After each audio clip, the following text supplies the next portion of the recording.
Hello, everyone. Welcome to IS 300.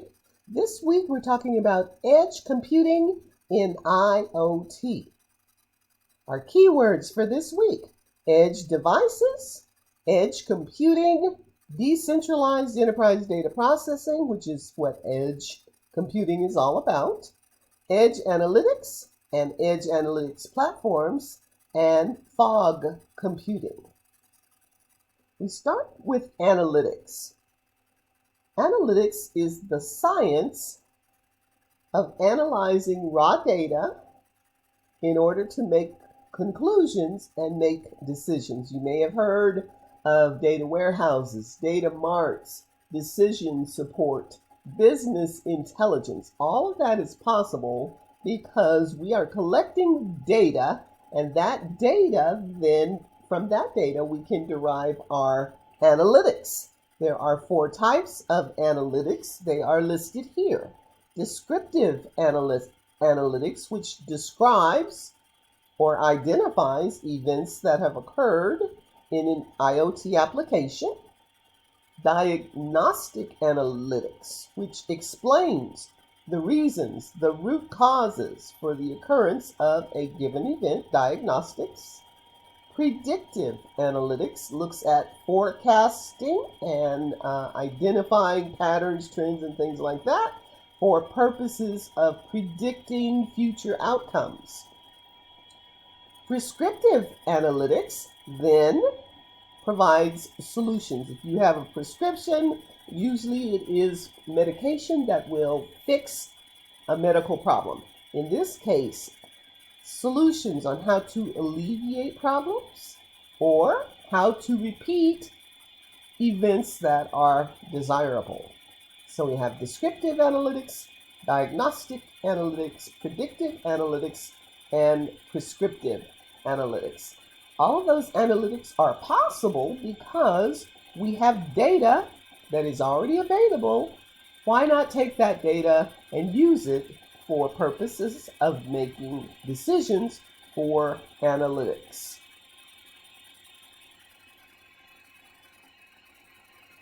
So then we get into something called edge analytics.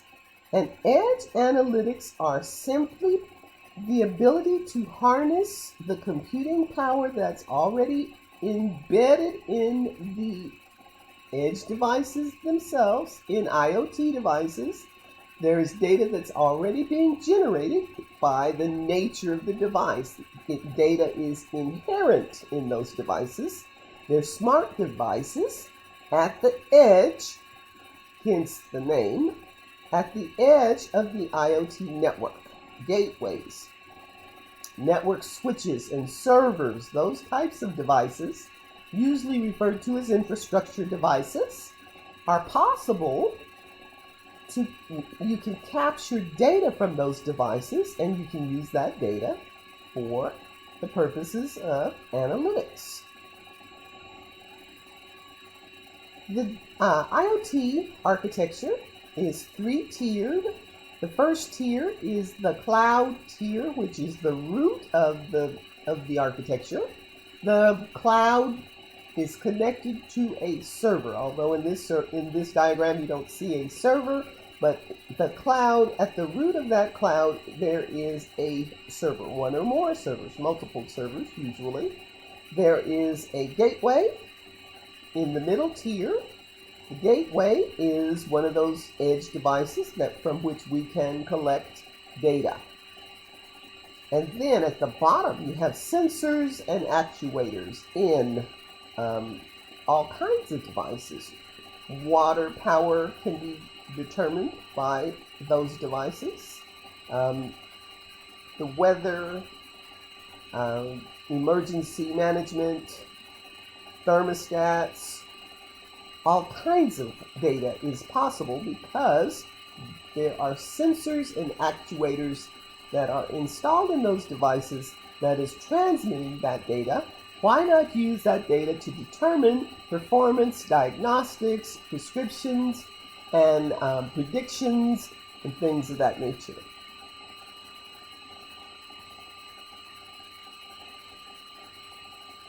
Challenges, of course, in a centralized environment.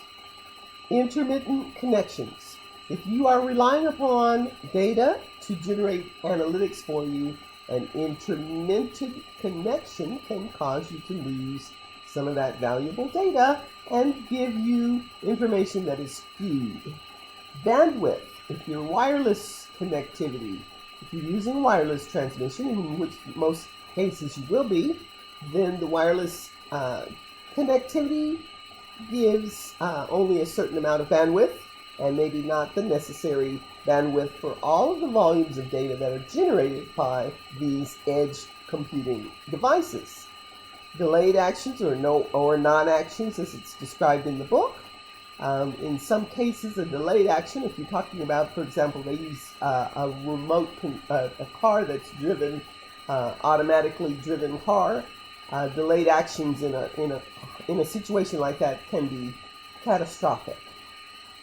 Real-time insights. If you are collecting data and then sending the aggregates of that data, the results of that data collection, then you're not getting the information in real time. And then security and compliance are, of course, in centralized environments. Security gives you a single point of failure and a single point of potential security breaches. So we shift from centralized computing to edge computing. Decentralized data processing architectures are inherently referred to as edge computing. You're taking information from the infrastructure devices closest to the source of the data. So if you have, for example, in our previous diagram, you have gateway devices that are connected to sensors and actuators at the bottom tier. You can pull data from those gateway devices, and then you can use that data to determine what's going on with your devices. It makes perfect sense if you think about it. So you go to the devices closest to the source, and then you pre-process or you filter the data. You take that data, you aggregate or calculate, if you will, that data. You combine that data and you send the results of your calculations. You don't have to send all of the data, just the results of the aggregations or the combinations of those data is very valuable information that can be then used to make smart decisions. The need for analytics, it can support all types of data. There are no limits to the type of data that can be supported with edge computing and edge analytics. It can support voice, video, all kinds of data. And so it's ideal for a variety of uses. Intelligence and insights derived as a result of analytics can make business decisions and give companies a competitive edge, increase their revenue streams, and allow them to make decisions, find out where bottlenecks are, find out where the most productivity and profitable ventures are. Things like that are like gold. And so businesses are recognizing the value of these edge devices and the value of the data that's being transmitted from those devices. Decentralized computing, it comes from a variety of modules, different applications, different modules from different locations. With edge computing, basically the devices are already there. The sky is the limit. Gateways, edge devices, sensors and actuators from usually battery-powered smart devices, smartphones, in iOS or Android environments, industrial machines, controllers, and all kinds of systems and sensors are edge devices. Probably the one potential bottleneck is the battery itself. So you use alternative energy, solar power, I think we talked about in a previous chapter, and other forms of energy for purposes of making sure those devices are always running. Edge gateway devices can usually enjoy extreme computing power and storage, and they are designed now to give you more power, more storage, more reliability. There's a lot of discussion in this chapter about some of the vendors and the devices that they have implemented. It's only going to become more powerful and more efficient as time goes on. Edge devices need to be rugged.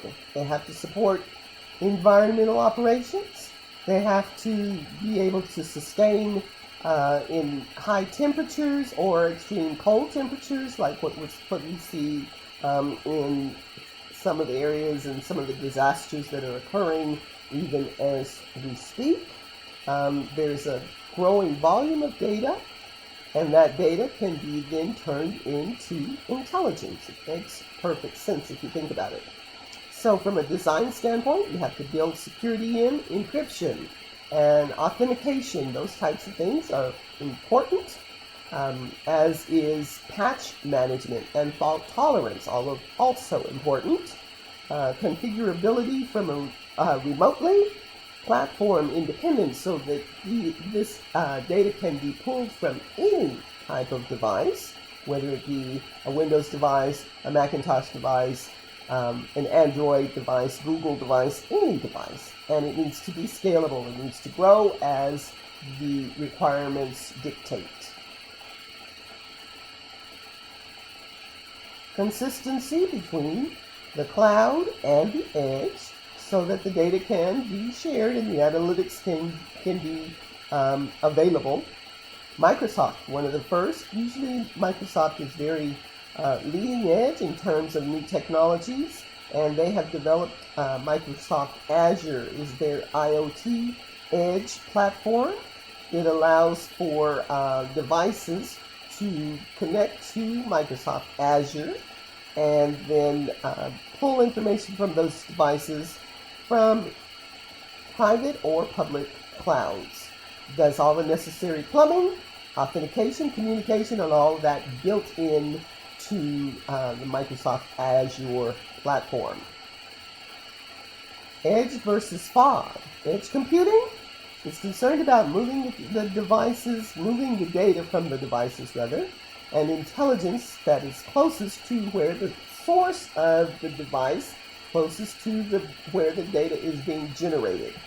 Fog computing, which was coined by Cisco in 2014, fog computing is simply those infrastructure devices that provide network connectivity, the gateways, the routers, the servers, the bridges, the hubs, all of those kinds of devices is what's considered fog computing. It sits between the edge and the cloud. Those devices between the edge and the cloud that provide network connectivity is referred to as the fog layer. So the bottom line, edge computing is distributed, it is decentralized as opposed to centralized.